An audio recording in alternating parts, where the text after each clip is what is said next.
Good afternoon. I'm Corky Alexander. Thank you for those of you who view my videos, whether they be guitar videos, model train videos, or ministry talks or whatever. This video is based on the question, uh, do I learn guitar? Question mark. So I thought about this week as I've talked to a couple of beginners, and I have one night a week where I have uh, what I call guitar night, and I have intermediates and beginners coming together in a social environment, and we try to teach guitar techniques and the rudiments and so forth. So you're thinking about maybe taking up the guitar, and first of all, I would say that I'm sorry this is not 1964 or 1969, that you're just now coming to this question. I'm a little bit prejudiced about my historical context, but back in the day when I started learning the guitar, there was no question as to whether or not I would do so, because when the Beatles came, the American guitar became a centerpiece for whole social movements. And so that those of us who were learning together, and it was a numerous group in North Carolina, we were seeking the guitar because it was pivotal, not just in the musical revolution that was taking place in the 60s, but also it was at the center of the political landscape. And the guitar was, in a sense, changing the world at that point, both in the civil rights movement, both in the peace movement, and other places. The guitar was very present. And so it was a whole life thing that helped it to be more integrated for us. Just ignore these ideas if you think they're corny and outdated. But anyway, so you think about taking up the guitar.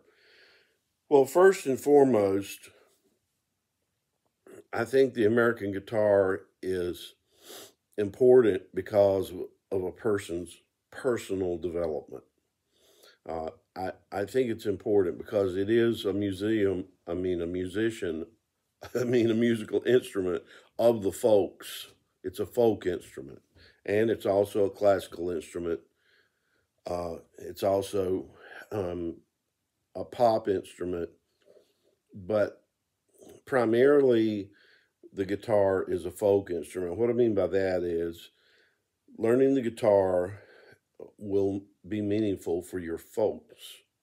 In other words, playing at home, learning to play and do sing-alongs with children in your home and extended family members, where you get together and sing and play music together and learn how to, play on songs you don't really know very well, know how to fake it a little bit, and so forth like that, because these gatherings, social gatherings that we have in our life are important, brings people together. So music is everywhere people are getting together, both birthday parties, ball games, funerals, church services, parties, dances, on down the line, restaurants, music is there.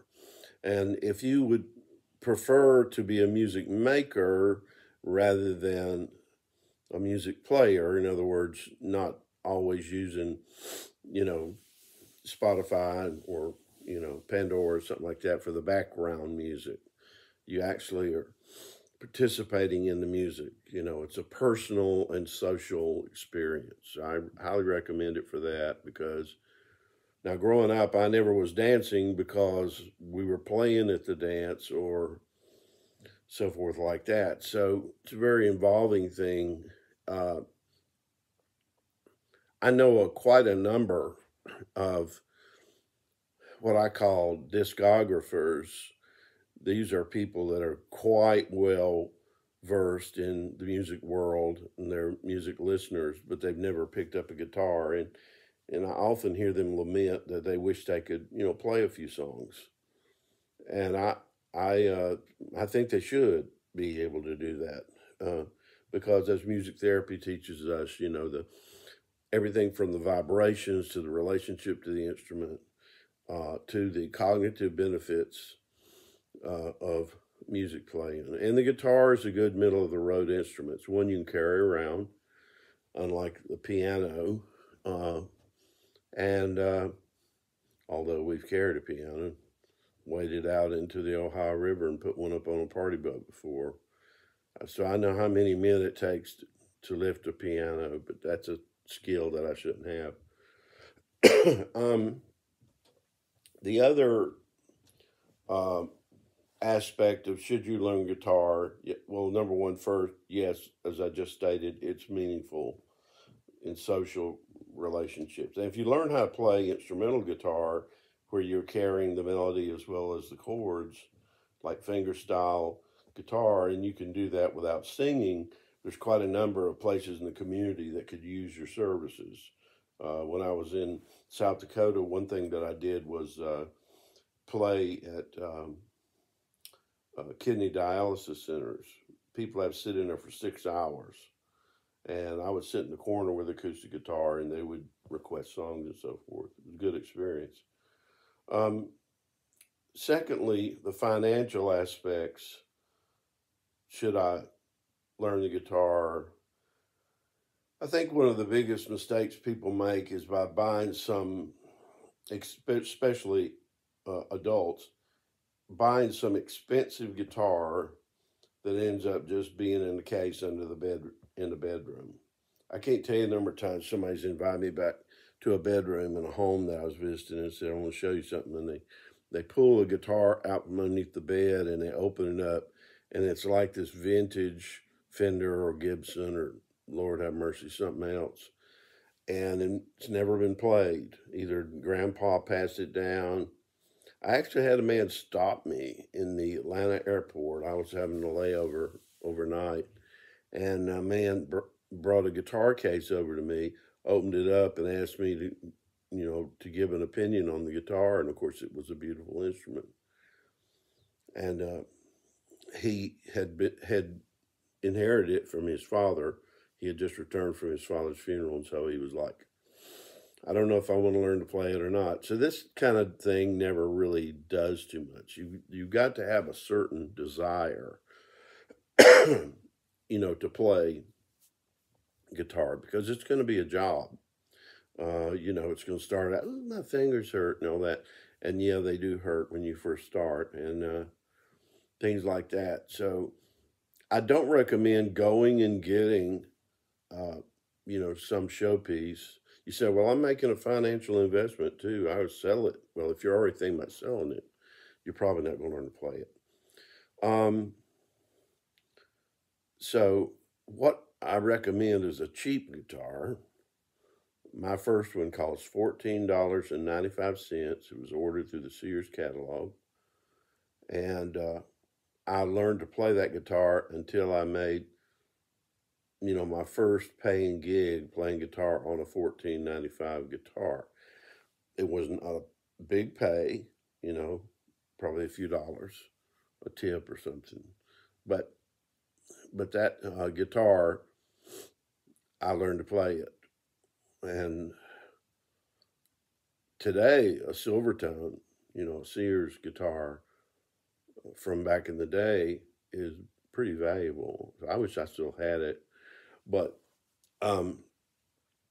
you can get a cheap guitar and you can get a good brand like Yamaha or Alvarez. I went to Honduras one time and found an Alvarez for $40 in a pawn shop. I resurrected it. So you need to find somebody maybe who is a really good guitar player or works on guitars. And just about everywhere I've ever lived, I've had somebody who could set up a guitar or could work on it and They don't charge you very much. And I had in Tennessee, I actually had a man worked on Chet Atkins guitars, worked on mine, and he rarely ever charged me more than $20. So you want, and if that first guitar, if it's cheap and it doesn't play good, that's even better, because you want to start with an acoustic guitar, not with an electric. An electric is too easy to play. You need to start with a guitar that hurts a little bit, and you need to put the oomph into it and learn to play that one. And then when you get on electric, then you're soaring. Okay. So, but your passion for the guitar needs to be larger than the bill for the guitar. Your passion for the instrument needs to be larger than the size of the brand of the guitar, and then you move on to a better one later. So those are a couple of reasons. There are, in the music therapy field, they can talk about the health benefits, but you got to stay active. If you stay active playing, you play all the time, arthritis still will reach your fingers, but it will reach it a lot less quickly. And so I stay busy on the guitar, and my arthritis is painful, but it is not, controlling. And that could be just, I'm blessed or whatever, but I try to stay busy at it. And in retirement, there's a number of places you can play. If you're willing to play nursing homes, if you're willing to play, as I said, a dialysis center, if you're willing to play, different places like that, you can stay busy. And I have stayed busy. I may have stayed busier than almost all of my, my school friends who started out with me, with the exception of maybe two fellas, one of which is played on late night TV. But anyway, finances, it shouldn't be an issue. You don't need to pay.